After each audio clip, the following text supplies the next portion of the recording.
Well, welcome back. Now, we're going to be talking basketball. The Nigerian national team, the Tigers, are going to be playing in the finals of the Afro Basket Championship in Tunisia tonight against Angola.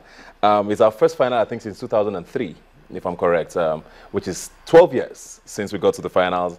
And the good thing is, if we win tonight, we don't just become African champions, we qualify automatically for Rio 2016. So there's a lot at stake. But I'm not a specialist here. I have a specialist, our in-house specialist. Is this your first time on Rubbin Minds? I think so. And I like the fact that I'm here to rub minds with our sporting fans. Thank you very much, Austin. Thanks for joining us today. I mean, I know you're very passionate about this. You've had started a hashtag on Twitter, Angola must fall. They must fall. What is it about this that's doing this for you so far? It's massive, Ebuka, for the fact that Nigeria is yet to win the Afro Basket Championship makes me worry. You know, and how many times will Angola beat Nigeria? The head-to-head record says they have beaten Nigeria 9 times. And we've never beaten them. They must fall today. It's very important they fall. Not fair. Nobody does that to Nigeria. They've won the Afro Basket title 11 times. So the god of luck, the god of basketball, whatever god in this world wants to help Nigeria today won't be wrong to help Nigeria. Because I think the team has done so well. The most influential player, Ike Diogu, has been injured, and I told my guys that it could be a blessing in disguise, and it has turned out to be so because every player is now understanding the need to contribute to the team. Chamberlain Uguchi has been fantastic. The Aminu brothers have been excellent. Even the old guys, such as Mike Ume, the guard, they've been awesome. So this team, they're beginning to play as a team, though they've given us some nervy moments, as we saw against Senegal, but they held on to win in overtime. And when you can win in overtime, it simply says that the team has got some character. Let's talk about that semi-final now. I mean, we all saw that game. Going into overtime is always nerve-wracking in any sport. Tell me that again. And with basketball, you know that every second counts. Games have been won in 1 second. And I think it was Michael Gbenije who stepped up, and he's got about 7 points in overtime. Yeah. When you see that game, what lessons should we be drawing from that for today? A lot of lessons that when we get the lead, hold on to it. Don't take another chance. Because remember, we're leading with about 7 points, and then the Senegalese team came back. One thing about the Senegalese is that they can fight. It's not like our guys that some of them are, you know, abroad and they've been playing in the United States, Europe, and a little bit of Ajebutters here. And the Senegalese team, they are tough, they fight.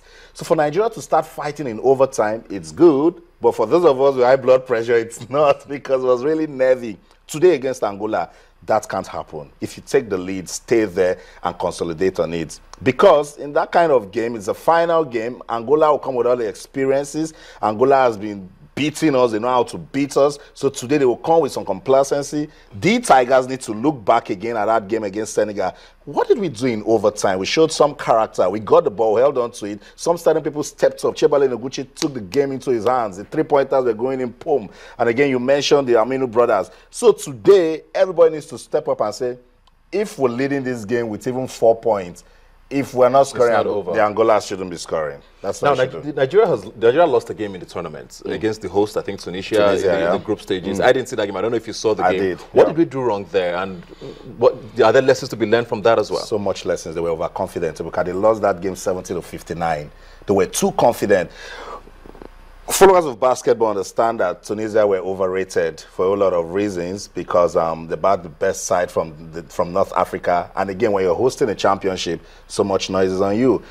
The Tigers were going into that game after they destroyed the Central African Republic, destroyed Uganda, and then they were playing Tunisia. They relaxed that they were going to get it.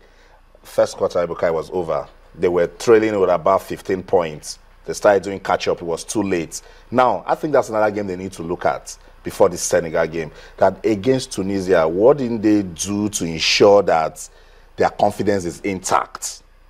I think a lot of psychological work is being done in that, and the new coach, and Will Voigt, is doing a very good job. You see, whenever there's a timeout, he's telling the team, stay as a team, play your part. When you need to help somebody, tell another person to watch your back. That will count for them. Against Tunisia, overconfidence just destroyed them. Let's talk about Angola now, because it's very hard to find a team as so dominant in any sport in the world for so long. I think the only team I would probably compare that with on the continent is the Super Falcons. But even they have faltered a few times. Angola seems to be very consistent with winning this tournament year after year after year. What are they doing? Why is basketball such a religion there, and why can't anybody else seem to take them off? If the foundation be destroyed, what can the righteous do? That's what the scripture says. Angola has done so much for their league system. There's a solid foundation in place for basketball that the players don't even want to look at the NBA. Yes. They don't want to look at Europe. You know, I spoke to the former national basketball coach, Ayo Bakar, and he says, if in Angola you want to play with Premier de Augusto and stay closer to your mom's soup, be able to visit aunties, uncles, and you're still playing good basketball. Home, and guess what? A player in Angola earns as much as $250,000 as salary a month. What's it going to do at the Timberwolves or the LA Clippers? He's at home and he's doing great. And with that, he's even giving back to the development of the sport in the country. That's what I keep saying. A country's sport is a reflection of what they have back home.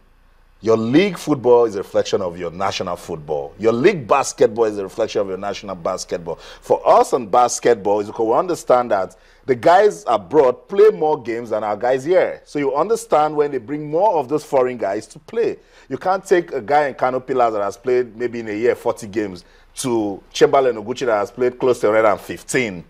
What's the yardstick for picking the guy back home? That's what Angola has done. They've invested so much. The government does not play with grassroots development. They've gone to the schools. They've made it a culture, as you said. They've put into the minds of kids that as you're growing up, if you have a talent for basketball, you know that your government will assist you, and today they are reaping the fruits. So who's going to take credit for this now, even if anybody should, for what Nigeria is doing right now? Is it the coaching system? Is it the players? Is the league getting better? What is happening? I think it's a collective effort. Everybody needs to get something, including pundits that have been talking about basketball. Because, Ebuka, basketball is one of those popular street sports. We call football in Nigeria. If you go to the north, it is massive. Everybody play basketball. Nigeria got to a point where we're getting tired of football. We're putting so much money into football. And before we won the Nations Cup in 2013, we had not won it since 1994. So what sort of noise were we making? Everybody came together. The NBBF, they saw reasons to improve tactical play. They saw need to be good in technicalities. So after the last championship, a lot of things came out. The last crew, they didn't like the way administration was being run. The administrators also saw reasons that the technical crew didn't do well. So they brought this guy, that this guy should, Will Voigt, the new coach, should just take us through to make us qualify for the Olympics. Now, if you watch the way the team is playing, you will know that there's some quality and tactical depth in that technical crew. Let's give it to them. Secondly, back home, we've done quite a lot for the league. Yes, no home-based players, but we're seeing reasons to also follow up the basketball league in Nigeria. Kano Pillars used to be so dominant. Now, Mark Mentors are the defending champions. When you start seeing new teams come out to compete for titles, you know that it's getting competitive. So you see the league is looking good. It hasn't gotten there yet. A lot of mistakes here and there that needs to be corrected. The followership isn't bad. You and I were talking about basketball now, you know, and after this championship, if they beat Angola, we'll start talking about it that they've qualified for the Olympics. If they don't beat Angola, they will get to play at the Olympics qualification tournament. So they still need to talk about basketball. I think for the media, we need to do more. Talk about some other more sports so that the National Sports Commission will see reasons to support them. Does a win help the league in any way, do you think, with sponsorship and all of that? Do you think if they win this, it would reflect on the local league? Of course it will, because some of these players will come back home to give back. Maybe the technical crew will see reasons to, okay, they said only Olympics. Let's stay back now and see how we can, you know, assist the league. I think it's all about branding. And if you're not winning, nobody will talk about you. Yeah. You see, if the D Tigers win, it's a win-win for Nigeria's basketball. So it means everybody will start talking about them now. So it means somebody that has roots in Lagos Islanders, we go back to Lagos Islanders and maybe give jerseys, or say wants to start one grassroots program that will make, you know, kids play. We have the Landmark Center now where good basketball is being played.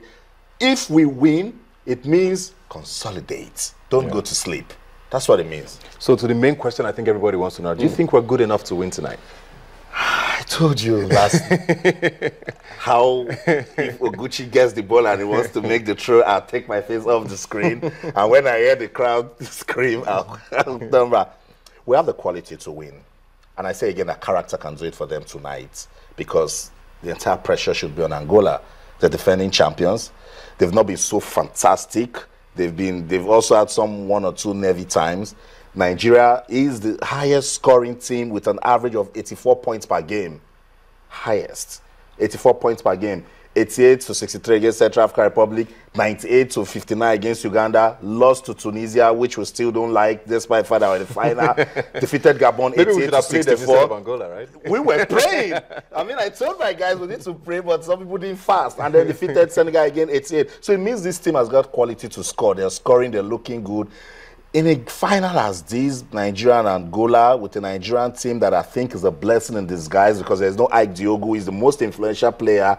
Anything can happen, but everything says it's going to go the way of the Tigers today. History must be made. Against Angola? History must be made, Ebuka. I don't care. That's why I'm not talking about Angola. I'm saying Nigeria has got what it takes to make history tonight, and I think these Tigers can do it. What's your hashtag again? Angola must fall. Angola must fall. We've started that campaign. Yes. We say we should retweet it. It's channels_sports. Retweet it if you believe it's about time we break that jinx. It's not sweet. I mean, it's about time we break it. And it's doable. And doing it against Angola is what we want. Thank you. That's what I want to hear. So go to @channels_sports. _sports. And retweets. Angola must fall. If you believe the Tigers are going to win tonight. I think it's at 9 p.m. 9 p.m. Nigerian time. The game is at 9 p.m. Nigerian time. Make sure you watch and support. I'm sure they can hear you if you scream loud enough in Tunis. Thank you very much, Justin, for being here today. Thank you so much. I'm having goosebumps already. I hope it goes well for us. I know. Thank you.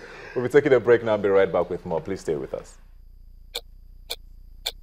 Every second, every minute, every hour, and every day, business decisions are taken across the globe. From banking to the capital market, manufacturing to maritime, from aviation to insurance, SMEs to blue-chip companies. We look at the different angles of business from the government and private sector perspectives. We speak with experts to provide unbiased views that help you take key decisions in your daily business life. We don't just talk the economy. We serve you a cocktail of business updates that help you make profitable business decisions. Join us every weekday at this time for Business Morning, only on Channels Television. Business Morning, keeping a tab on the economy. Say, hey!